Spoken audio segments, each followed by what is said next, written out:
everyone, I'm Alex and welcome back to my YouTube channel. This is a channel where I talk about what I've been making each month, and I guess I'm going to start by showing what I'm wearing today. So this is the Corin cardigan by Rebecca Clow of the Creia Bayer Knits podcast, and I knit this using the same yarn. I'm pretty sure this yarn was used in the pattern. It's Cascade 220 worsted, and this is the natural colour. I'll stand up so you can see the length. It's got short sleeves. There's a few different variations. I've done the V-neck, as you can see. I can't remember all the different ones, but there's like a short sleeve, a long sleeve, I think crew neck, V-neck, and you can obviously combine them in different ways to make quite a lot of different styles. And this has literally been knit by hundreds of people, so there's loads of projects if you look at the project pages. I found the V-neck really difficult. I feel like it wasn't intuitive at all, and I have talked about that I think in a previous episode, and I trawled all of the different sort of projects that had done the V-neck to try and zoom in and see how it had been done and if anyone left any notes, and no one else seemed to have any problems with it. So I think maybe it's just me alone, but it must have been something to do with the way the instructions were written. It was fine on one side. I think it was increases was perfectly fine, but it was the side that I was doing the decreases on. I remember that was the side that I really struggled to work out how to make the decreases work with the pattern. It's not a pattern that kind of hand holds you row by row through what you're doing on both of the sides. So that was where, I don't know, my brain really struggled with that. And I do feel like I'm quite a confident knitter. I would say that I'm sort of an intermediate knitter. I've been knitting for many years now. So I think obviously everyone's brains work slightly different, and the way it was worded for me just wasn't very intuitive. But as I say, hundreds of people have knit this, and at the time when I was struggling, I did look for some more information and I didn't see anyone else struggling. So I wouldn't let that put you off if you are interested in this style. I have been toying with the idea of making these sleeves longer, because I don't know, I haven't been reaching for it a lot. I feel like it looks really nice on a day like this where it's a bit overcast, over a dress, but I actually feel like I might get more wear of it on cool summer days. In the UK, we've been having really quite cool weather at the moment, so it is nice to have sort of a layer like this where it doesn't look like a winter cardigan, but I feel like it would be maybe a bit more wearable if I had the longer sleeves. So that's something I've been toying with, but we'll see. Now I'm wearing it today. Yeah, I'll see how I feel if I want to make them longer. So next thing I'm going to show you, I actually have a finished object which I hadn't shown you before. I don't think I was even working on it when I spoke to you last, but this is the Seashore Stroll by Jennifer Shields Toland, and it's my first time knitting one of her patterns. I think it's come out really nice. You can see how lovely and drapey this is. I've actually had a little bit of a fail with this because it's turned out a little bit too big for me, and I think I'm going to give it to my mum because she came over the other day and I hadn't finished doing the sleeves yet, but she tried it on with the needles still on and it looked like a much better fit on her, so I think I'm going to pass this along. But yeah, it's a beautiful well, it's more of a tee than a sweater, but you can see it's got this really lovely textured detail all across the yoke. I knit the sleeves slightly different to the pattern. When I had tried this on, I felt like the armholes were really, really big for me. They sort of really were gaping, so I found that it helped to just knit a very small, you can see, I don't know, I think I maybe did 8 rows. I think I did 8 rows before doing a little bit of a ribbing on the cuff. I've chosen to keep the rolled neckline. There is another version where you can do a knitted sort of rib neckline, and I think it was slightly different. I've done a ribbed hem because the pattern has, if I remember rightly, it was like maybe a slightly lacy texture to the hem, and I chose just to do a simple simple ribbing, just because I kind of like that more classic look. But yeah, let me tell you about this yarn, because the yarn is really interesting. It's a blend and it uses nettles. I'm not sure if you've come across this before. Onion knit. It's number 3, organic wool and nettles. So it's 70% wool and 30% nettles. So that's the ball band. I can see I've got a skein or a ball left over from that, but it has got the most incredible drape. And when I was looking up about the yarn, I'm sure I read it somewhere that it used to be called the poor man's silk, because the nettle has a lot of the same properties that you have with silk, and it gives it that shine and drape, and you can really see that. I think you can see the shine in this, and actually I think that's maybe where I went wrong choosing the wrong size. You might remember recently I had a sweater that I knit where it was a bit too small, so I think I was overcompensating for that and making sure that I did choose a larger size. But I did use more ease than what the designer used in the pattern. I took the measurements from 2 sweaters. Actually, one's like a summer tee and one is a very lightweight sweater, and both of them have quite a lot of positive ease and they're things that I reach for all the time, which I really love. But I've realised this is just something you learn when you're knitting, that different fabrics behave differently, and I've realised for something like this, where I was wanting a sort of boxy, slightly, not really an oversized fit, but just that more positive ease, having something where it's got a lot of drape and this kind of really silky feel to it, when I tried this on compared to the other knits that I have, which are more wool based, they have a bit more structure to them. So I felt like they kind of held that boxy silhouette and they kind of had a bit more body to them, whereas this is very drapey, and I felt like it just looked a bit more sloppy. It didn't look so pulled together, because the yarn, it wants to drape, but so I feel like it just wasn't hanging as nicely as the other ones that I have, where it's got more of a wool content. I think one of the tops maybe even has some alpaca in it. It's got more of like a fluffy kind of mohair look to it. And I really like those, and I wear them all the time, so I know that I like that amount of ease, but I've just never knit a garment like that with a fabric like this, and I just realised it wasn't a good fit for me. I think some people would like that drapey look, and this would be perfect for another pattern where I do want that drape, but I just realised for me, if I'm having something with more ease, I want it to have a bit more structure to it, so it kind of stands away from the body a bit more, rather than it kind of draping and hanging on the body, if that makes sense. Because this kind of, instead of it looking kind of cool oversized, it just looks like it's too big. And I think if you're new here, you might not know, but I've mentioned on podcasts before, I am petite. I'm only around 5 foot tall, so anything that looks too big, it just looks wrong. So I feel like it just looks like I'm too small for the garment, so I'm a bit careful with those kind of sort of more oversized looks. But yeah, it is a really, really lovely garment, and I think my mum's going to get so much wear out of it. It was a really lovely pattern. I really enjoyed knitting the textured section. It knits so fast. I think I knit this in a month. As I said earlier, I haven't even shown you this. I wasn't even started when I spoke to you last. So yeah, it was a really fast knit, really enjoyable doing all the texture. And yeah, I'd highly recommend the pattern if you were interested in doing a kind of summery knit.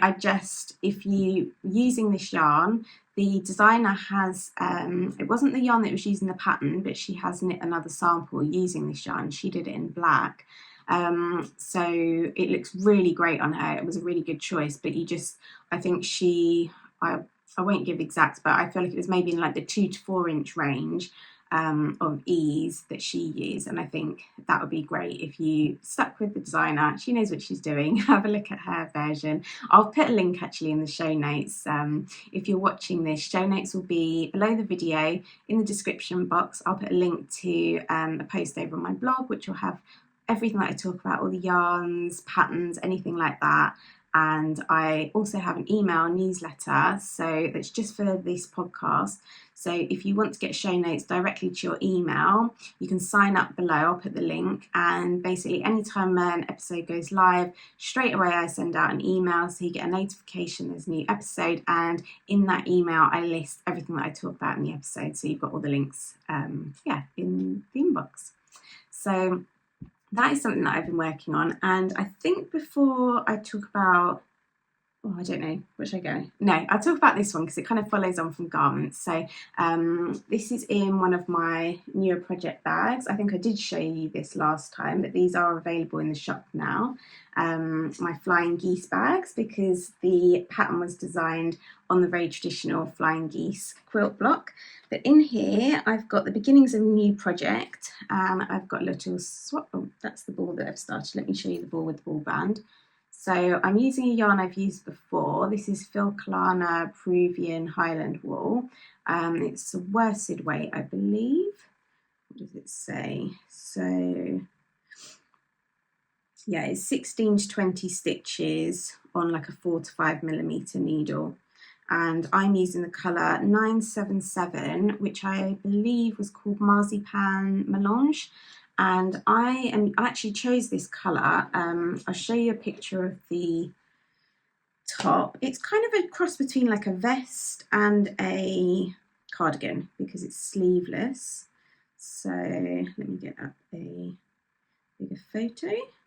So it's by the designer Gregoria Fibers. Anna designed this, and I really like this pattern. I'm going to show you this is another knitter who used this colourway. So I was really inspired to use this colourway, which is just a slightly, it's not such a vanilla-y kind of natural shade, and I really love how she styled this with her shirt and over her jeans. I feel like that's a way that I'd like to wear it as well. Actually, you can see here, lost her. I think you can see quite clearly there that it has this sort of hem detail, and I think I'm actually going to choose to not do that detail and just do a ribbed hem. So in my swatch, I've tested that out. So I swatched for this. This is the tiniest swatch, but this is how the designer said to swatch for it. So there's a little bit in the pattern where it tells you exactly how many stitches to cast on, how many repeats to do, and it works out. It does say that I've got gauge, so it's exactly 4 inches across, and I think it was 4 inches down to the ribbing section, and I got gauge, which was 21, I think it's 21 stitches to 30 rows. But yeah, I feel like usually I knit really big swatches because I want them to be quite accurate, but I'm just going to go with it. And I do know from experience using the Filclana that it doesn't actually change a lot with blocking. It softens and has a little bit more drape to it, but the actual stitch count and row count I have found before that doesn't change a lot. So I feel like quite happy with that. And I think the stitch pattern's really lovely, and I'm really pleased with the colour of the yarn, and I think it looks really neat with the ribbing as well. I just felt like it looks really pretty with the hem. I almost feel like it looks like something from the brand Cézanne. I don't know if you're familiar with that, but it kind of has that, I don't know, it's got a very feminine sort of, I don't know, very pretty kind of look to it, and I felt like I'd just like something a little bit more classic. So yeah, I kind of like the neat and the classic. So I'm going to do a ribbed, and hopefully this will work out. I did email the designer because one thing that was really disappointing was there was no like schematic or measurements apart from the chest measurement, and as I just said earlier, I'm very petite, so quite often I might want to adjust length on a pattern, and that's really easy to do if you're going top down, but this is actually bottom up. So I realised that if I was going to make any changes to the length that I'd need to kind of pre-plan and think about that. So I emailed the designer and she was brilliant. She emailed me back. I think I emailed on Sunday, and by Monday morning she'd already replied, which was really lovely because when you're starting a project, you're always eager to get on, aren't you? And I kind of had a feeling when I got the pattern, I was like, oh, maybe this isn't going to work. But no, she sent over the measurements, and off the top of my head, I think it was maybe 53 centimetres. And I measured my novice slip over by petite knit that I kind of cropped that much shorter than petite knit's original pattern, and Anna's measurements for, I haven't said it already, is the Vilma is it cardigan or Vilma top? I think it might be Vilma top. Let's check. Yeah, the Vilma top. So her measurements were exactly the length that I had knit my novice slip over. So I thought, oh, that's perfect. I don't need to stress. I don't need to worry. I'm probably not going to make any adjustments to the pattern. I'm just going to knit it exactly as written, apart from doing the ribbed hem. And yeah, we'll see how it goes. So I'm really eager to cast that on. I knit that last night doing the swatch, and the swatch knit up really fast because it's quite a thick yarn, so you don't have a lot of stitches per inch, so it does knit up really quickly. So hopefully by the time I film again, we might even have that finished, because I feel like it's something that I would want to wear kind of in the sort of early summer, cooler kind of days. It's kind of thing that I'd maybe wear over dresses, or like Anna wears in the pattern, she has it just over like a t-shirt and jeans, or with like a linen shirt.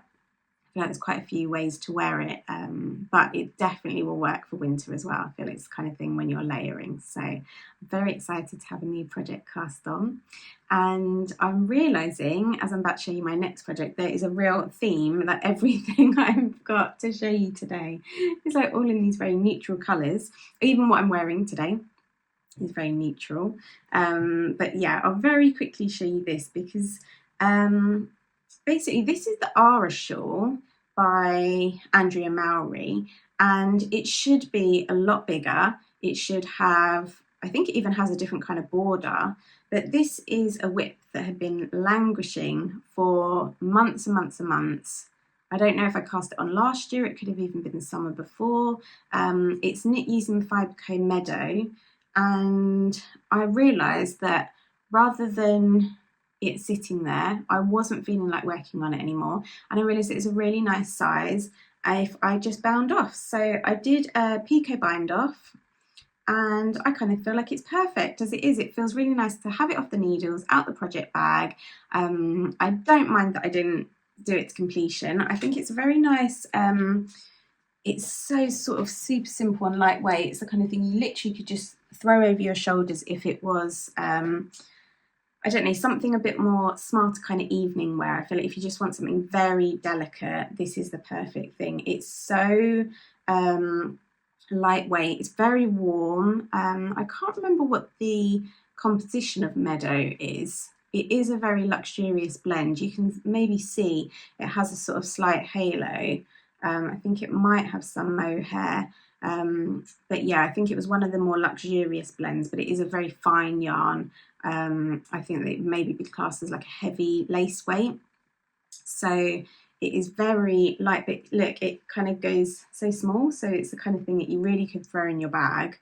And if you just literally need a very light sort of little something around your shoulders, I think that'd be perfect. And as I say, I'm just really happy to not have it sitting in a project bag when it's a beautiful yarn, and it did take quite a lot of time to knit to that point because it's such a fine yarn. So I think that it's nice to have that with the needles, and I probably will use it over the summer as well, so we'll see. I think the next thing is a lot more fun. I've got a little toy that I've made. So this is the, what's it called? Good Bunny by Susan B. Anderson. It's got a very sweet face. I love the little ears. I love the way the ears sort of almost like curl up slightly at the ends, and has some little trousers at the moment. I haven't knit anything else. I used what did I use? Fiberco Amble in the St. Bees Beach colourway, and yeah, I feel like it's so sweet. It's very, very soft to his body, and the little trousers are some hand spun yarn that I made using Marina Skewer's Skewer blend. I don't think I've got the little ball that I knit with that. Not sure where that is. Could it be with my spinning bits? No, not sure. But anyway, I kind of have the intention that I want to use some of my hand spun as I make it, and just do little clothes for my Good Bunny.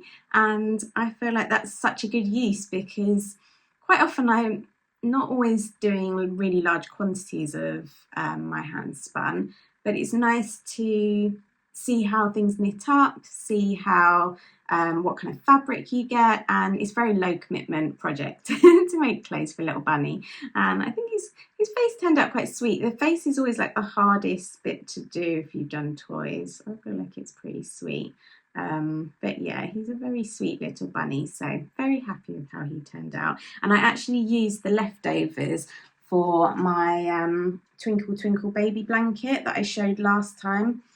So I'm going to put some kits. When you see this video, I will have the yarn to knit the blanket in the shop. So you only need 2 skeins of the fibre coat amble, and this is an eco-friendly washable yarn. So it's perfect for a baby blanket, but it's incredibly luxurious. It has a blend of, what is it? 70% wool, 20% alpaca and 10% recycled nylon. So the alpaca gives it a slight halo and a real softness. I'll stand back so you can see.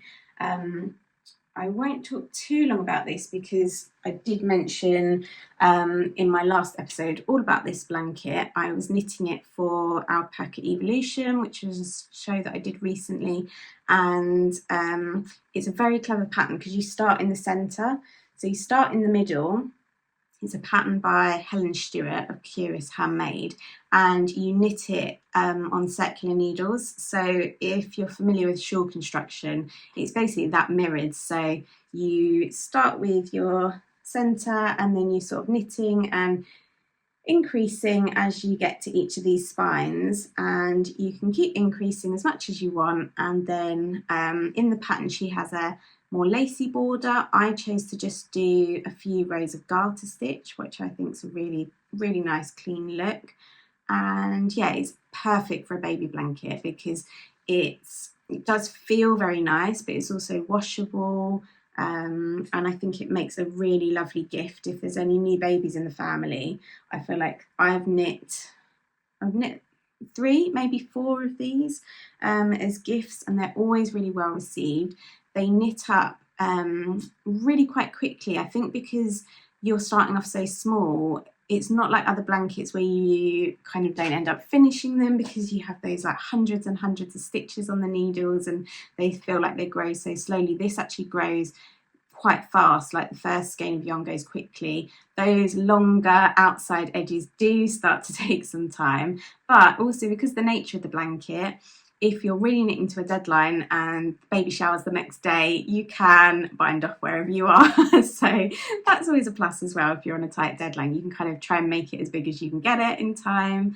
But yeah, really lovely. It's a great size for like putting in the pram or when you're in the car seat, that kind of thing, or just laying out on the floor if you want something soft for like tummy time. It's a really nice size for that. So I will make sure that I leave a link to the yarn if you want to knit one of those for yourself. But I think it's like a lovely little gift because they go so nicely together, and you should have well, I had enough with my gauge to do a little bunny as well. So that would be a nice gift. I've got some spinning to show you. I feel like I'm racing through all of these things today, but it's because I haven't spoken to you for a while and I haven't talked to anybody probably about all these projects. So it's just all rolling off the tongue. I'll have a quick sip of my tea and I'm going to tell you briefly about some bits from John Arbon. So John Arbon really kindly reached out and told me about their new Devon Naturals, and I very rarely ever get sent anything from brands, so it's always such an honour if somebody reaches out and does want to send me something. But this, I just feel like, oh, this had my heart because well, as you can see today, loads of natural shades, but generally, like, I quite lean towards preferring the more natural colours to like the often John Arbon, their things are quite jewel toned almost. I mean, they have such a range of fabrics, such a range of colours, sorry. The Knit by Numbers range is really cool because they literally have all the different colours in the range, and then they have a variety of shades. So I'm not sure, it's maybe like 4 or 5 shades for each colour. But anyway, going off topic, they reached out to me about their new Devon Naturals range, which is a mix of oh, how do you say this? It's Exmoor Blueface, and ooh, I did look up this because I thought it was going to be hard to say. I've heard so many people say this in different ways. Zwarbles, that was it. Apparently that's how you're supposed to say it, but I'll show you, because I have heard people say zwart balls and all sorts of things. But yeah, I looked up because I always try and say things in the right way, and now you can Google pronunciation, but they said it was like zwartbles, and I think it does mean, oh, I can't remember. It was something to do with literally maybe the sheep and the colour of the sheep. But anyway, this is the Devon Naturals range, and you can see it's such a lovely blend. So each of these has a different percentage of the two blended together. And when they reached out, they have them in tops and they have the yarn in DK or 4-ply. And I think they were asking about the yarn, and I said, oh, I really love this. This is right up my street. Would they be interested in sending me some samples of the top? And they were really kind, and they sent me enough. I've spun this one, and I've still got a little bit left, so I can show you what it looks like in the top. This one was Gladys, which is the 100% grey Exmoor Blueface.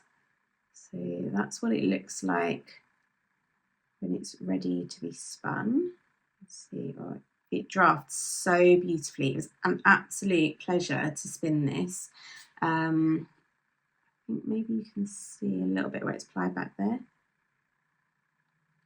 It's tricky to show, isn't it? But I think you can kind of see how the yarn's turning out. But I've got almost a full bobbin of this one.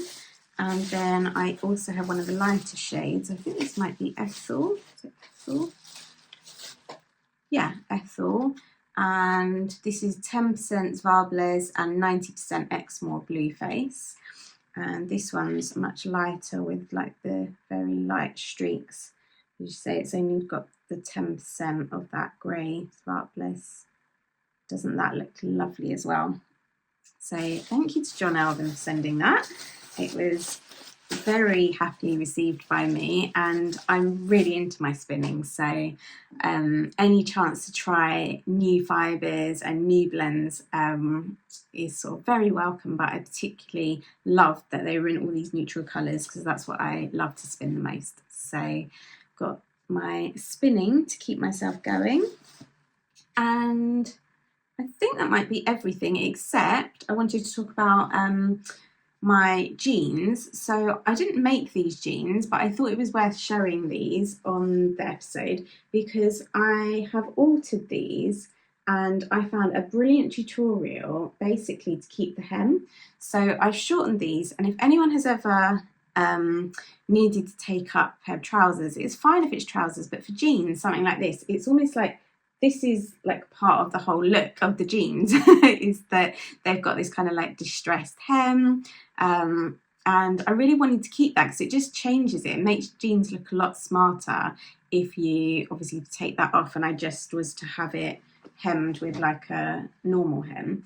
But I have been taking up my clothes for years and years and years, and it's the first time I've ever seen anybody talk about how to do this. I watched several videos. I wonder if so long ago now, I'm not sure if it will be on my history, but I'm sure I'll be able to find a video that will show you. But very, very simply, you basically work out how much you want to take your jeans up by, and you want to, I have hand stitched mine, but you can use a machine, but I thought it was really good to just hand stitch it, and then I could get as close to this line. So basically you can see the orange stitching is that stitching that you'll have on the hem, and you're stitching as close to that line as you can. So if I was to measure this, I think it's 3/4 of an inch on each side. So I sewed as close as that line can be. It's not super neat, it's just hand sewing, just sewed through that. Also, because I hand sewed, it was like easier than trying to use my machine on thick denim. And then you flip that to the inside, and you've still got the hem attached. I'm not sure if this is going to be focusing because it's probably trying to focus on my face.